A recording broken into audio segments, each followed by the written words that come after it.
Hello, everyone.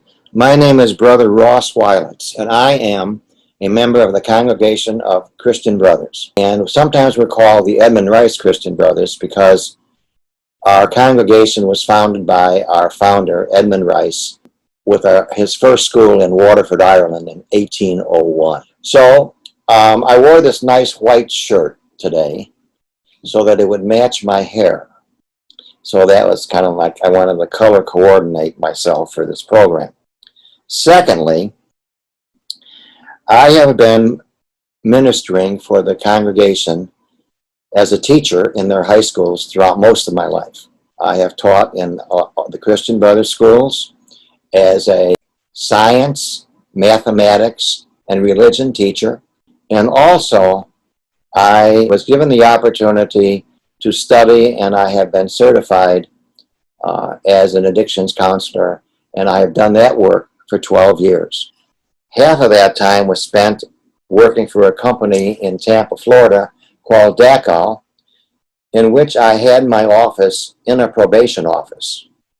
And I was working with young men and women who were just released from prison or jail in a program to keep them clean and sober and to get used to being out of jail.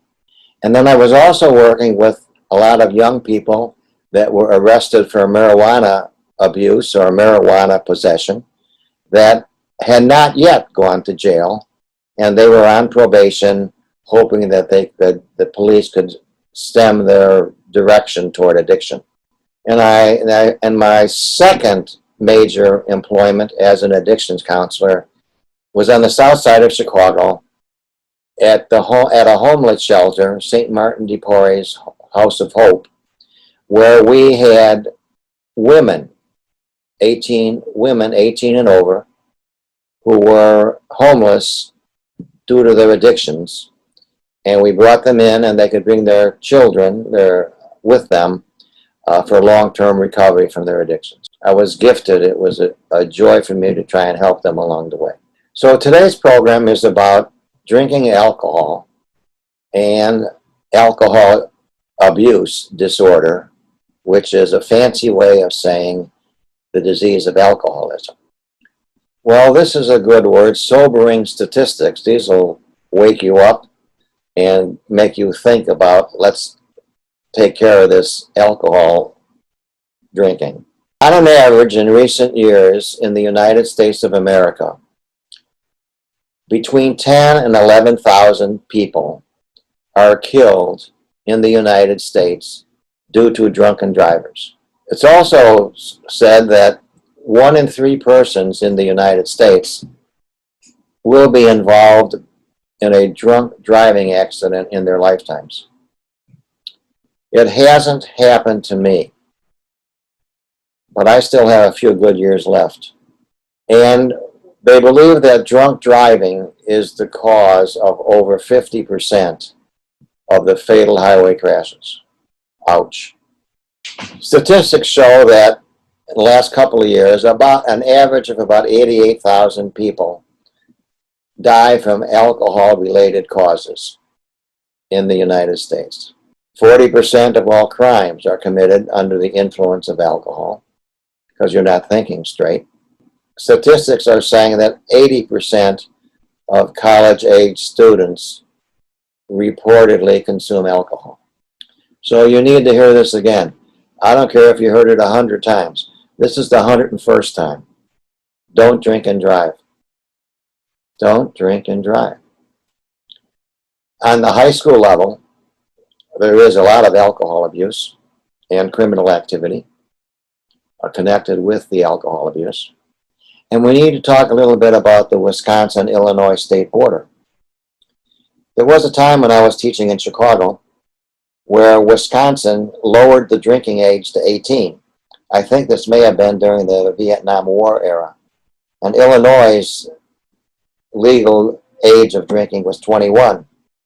So there was a few years there where the 18-year-olders, or maybe even a little younger, would drive up to Wisconsin where they could legally drink, get drunk, and try to drive home. And there was a terrific slaughter of injuries and deaths in that area of the country due to that lowering of the drinking age in Wisconsin. Then I have to tell you stories about Mr. Terrence Page. Mr. Terrence Page went to the same high school I did, Leo High School in Chicago, Illinois, a Christian Brothers school. Graduated a few years after I did, and became a great basketball star and football star. And then he went to the University of Detroit on a basketball scholarship, played a little professional basketball in Europe, and then eventually as a lawyer became the state prosecutor of the state of Michigan. So we knew one another, kind of from a distance, but he knew that I was an addictions counselor. He talked to me, and he knew that I was trying to prevent young people from drinking. He said, "Brother, tell the students one thing: don't drink and drive." Because as the prosecutor of Michigan, he told me the hardest thing he had to do was to have 17, 18, 19-year-old kids, teenagers, coming before him in court who had killed or injured other people because they were drunk when they drove. And he said the hardest thing for him to do is he had to put them in jail for their crimes. So plan on using a designated driver. Now, when I was working in Michigan as a counselor in our high school there, one of the seniors got in trouble with the law, got caught with open containers of alcohol and was put on probation. Well, I had a little deal going with the probation officers there at the local police station. And so the boys would come to my program. I gave them about a 6 to 8 lesson program on anti-drugs and addictions. And they agreed we worked together. But the funny thing about all this is that just show you the typical high school brain. The kid that I was working with could not drink any more alcohol. At any given moment or any given day, his color would come up or his number would come up, and he'd have to go and take a test to make sure that he had not been having alcohol. So to make just like silly things, but since he was on probation, got caught with the police, he could not drink alcohol, or if he got caught, he'd be in jail. So all his friends used him as the designated driver, knowing if they were going to a party and drinking their brewskis, all right, and so on, that he would be the designated driver because, you know, high school friends are high school friends. Now, how are you going to get over this one? Don't get into a car with a drinking driver. That is going to be tough. I'll spell it for you, tough.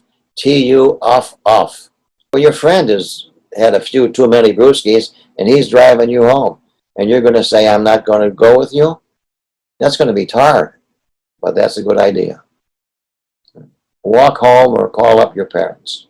Well, here's how people become addicted. Experimental use is the way it starts. You know, probably it could be could be marijuana, it could be nicotine, it could be e-cigarettes, could be alcohol, and you start using it experimentally, you know, just to see what it tastes like and how it makes you feel and how much you can drink. All right, and then there's the social use. Most people, most United States, most adult people can use the alcohol socially without abusing it. They may have a glass of wine or two at dinner. They may have a drink or two at a party. They may go to a cookout and have 1 or 2 brewskis, and that's it. That's it. They don't need any more. Their body doesn't demand anymore. Their brain says, I've had enough. All right, 1 or 2, that's enough. I'm done. That's the way most people use alcohol, if they use it at all. But then there comes the abuse stage. You know, you start drinking more frequently. You start drinking during the week. You go on weekend binges. And then a red flag starts to show in your life. A danger signal. You get into a pattern. And anytime things don't go your way, you start to drink. You need a drink. when you get frustrated, when you fail, things don't go, you get into a fight with your girlfriend, you start pouring on the liquor. So you use it to alleviate uncomfortable feelings. That's a problem. And also then what happens is you start to plan ahead. Like, that's a Wednesday, so you're making sure we got this party going on Saturday. You're making sure that you got all the liquor, you're planning ahead, got it hiding around, right? You're going to get the keg and so on. And then you start thinking about all the time, having a drink, needing a drink, how good it makes you feel, and so on. So you get to the point of depending upon it. And then the last stage toward an addiction is the addiction takes over. The 4 C's. You can drink yourself into the disease of alcoholism. And then the cravings, the mind, the thoughts, the desire. You're compulsively can't stop the urge to overcome the urge to drink. And then when you start to drink, you lose control. You can't control your drinking. Can't control it. It controls you. The addiction, the brain, the craving, that controls your behavior. And then, despite all the bad consequences that happen with your abuse, you continue to use. That's what happens. Okay, you could be an abusive drinker. You may have a girlfriend, all right, and you're getting pretty serious about, getting close and marrying, but you're getting drunk all the time at the parties. So she says to you, look, big boy, if you get drunk at any more of these parties, our relationship is over. Our efforts toward maybe becoming engaged is over because you cannot control your drinking. So he goes home, thinks about this, and says, well, I'm going to control my drinking. So he decides, and maybe with his fiancée or his girl, when I go to the party tonight, I'm going to have 2 beers or maybe 1 highball or 2 high, and that's it. No more, no less. I will not abuse. I will not go overboard. I will not put the lampshade on my head and start to dance around, all right, or get into a fight out in the parking lot. And he doesn't. He doesn't. No problem anymore. Right? Yes, he did some abusive drinking, right? But he was able to control it. So he doesn't have the disease. But the alcoholic cannot control it. And once he starts, when bad consequences happen, he continues. So this guy is a drunk, all right? He comes in on Monday morning. Loses because he's always drunk on something. And he stops. But then there's this guy, goes to the tavern after work with a couple of his buddies. They have a few beers. His buddies leave. He stays. And he stays until he closes the tavern down, and the tavern owner has to drive him home in the back of the truck. The brain does not handle excess well. Can't control it once he starts. Because his body and mind and brain is at dis-ease. Dis-ease when alcohol enters. That is the disease of addiction. So a guy could get 2 or 3 DUIs, right? 2. That's it, no more. But the guy keeps getting DUIs and keeps drinking. He's going to say, oh, I guess it's my driving, it's not my drinking. He'll deny. So we in our bodies, we have dopamine and receptor cells that makes the brain, makes us feel happy and joyful, makes us silly, and which is normal. It's the dopamine, it's the endorphins that we have in our brain that make us happy and joyful and so on. That's the natural way. But when you start drinking and abusing drugs, you flood your brain with the dopamine, the good feelings, and your brain will shut down, and you're left with depression. Setting up your brain toward addiction, alcohol poisoning, binge drinking, the college kids that make these drinking games, injecting heroin, snorting or sniffing cocaine. These are heavy drugs that are going to change your brain fast. Daily use of marijuana. Huffing. Huffing. What is huffing? And you put your head in a bag of glue or fumes and huff it up. If you have the disease of alcoholism, it means that you can drink a lot. Your tolerance increases. It doesn't have any... Alcohol comes into your body and your thought, and it doesn't really affect you too much because you can, when you start to drink a ton of liquor. Then you deny the disease. Guy will get 3 DUIs, and he'll say, it's not my drinking, I think it's my driving. Deny it. And then he tries to stop, and then relapses occur. Is there any cure for the disease of alcoholism? No. How is it controlled? By sobriety. Complete sobriety, no alcohol. Right. And we have 7, and the disease will progress. All right. And here's, as the disease progresses, here are some of the things that occur to the abusive or the alcoholic drinker. You can get gastritis and stomach ulcers, high blood pressure, a weakened heart, angina. My dad died from angina, heart attacks, strokes, cirrhosis of the liver, the worst thing that happens, and you get liver cancer and die. Your liver gets hard and firm, it's not flexible, and that's the most important organ in your body. You get the DTs, which is called the delirium tremors. You're shaking, kind of shake out of control. You get mental confusion if you drink too much. But anyway, and then since you're always drunk and you're bouncing into walls and falling down, you get all kinds of physical injuries, right? When you continue to drink, and all of these happen to your body. So when drinkers are abusing alcohol and they've had too much to drink, they run into all these issues. Under the influence of alcohol, and to the point that you're abusing it, these things happen. There are violent crimes. There are some people in jail for life because under the influence of alcohol, they got angry and they beat somebody up or they killed somebody, right? Or there's suicides, domestic violence, divorces, auto accidents, percent of families, vandalism. They know today that there is a genetic component regarding the disease of alcoholism, and we'll talk about that at the end.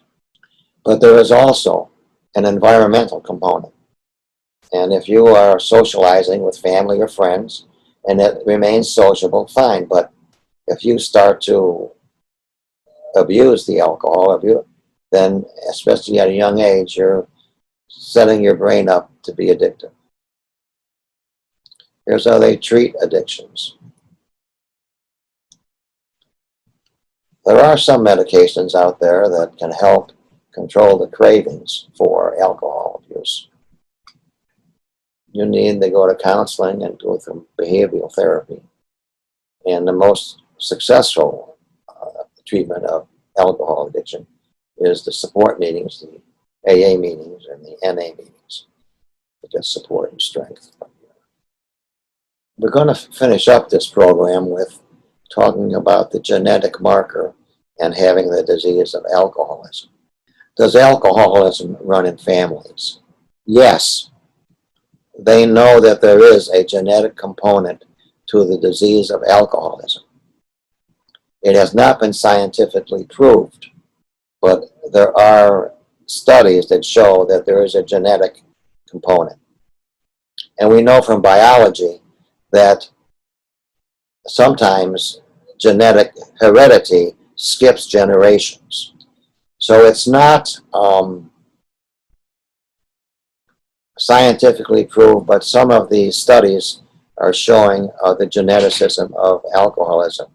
So if you'll be at a higher risk if there's a genetic component of alcoholism in your family history to using alcohol. Now, can a person be born an alcoholic?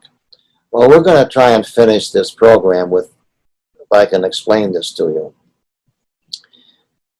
The answer to that is probably. So here's what happens. They have watched children who have a lot of alcoholism in their past family history. Maybe both the mother and the father were alcoholics, or maybe the grandfather and the grandmother was alcoholic, and maybe this part of the family or that part of the family had a history of alcoholism. So they have studied teenagers and from these families where they have a lot of alcohol in their past. And here's what they've come up with. Let's say we have this family has 2 or 3 children, and there's a long history of alcoholism in the previous generations. So maybe 2 of those children, it won't affect. They won't have those genes, that heredity passed down to have problem with alcohol abuse. It doesn't bother them. But one of those children starts to drink a little alcohol, sneaking it from his father's liquor cabinet when he was 12 or 13 years old. And then he starts, and all of a sudden, when that alcohol entered his body, it was an abnormal reaction. His body, physically and mentally, had an abnormal reaction when he took that alcohol. So, very quickly, after a few months, he was drinking alcohol on the weekend. Now he's drinking it every day. And within a few months, the parents got to send the kid off for alcohol rehab. He may have been born with the disease. And then when alcohol finally entered into his body had an abnormal reaction to the use of alcohol, and he could not control its use. So that's not scientifically proved, but that may be an example of how, yes, you can be born an alcoholic. Because immediately when you start to drink, you lose control and become a teenage alcoholic. Well, I hope this helps. I hope this helps along the way. So I hope you listen to me, and I hope we're doing okay. Thank you very much. Stay healthy and stay sober. Amen.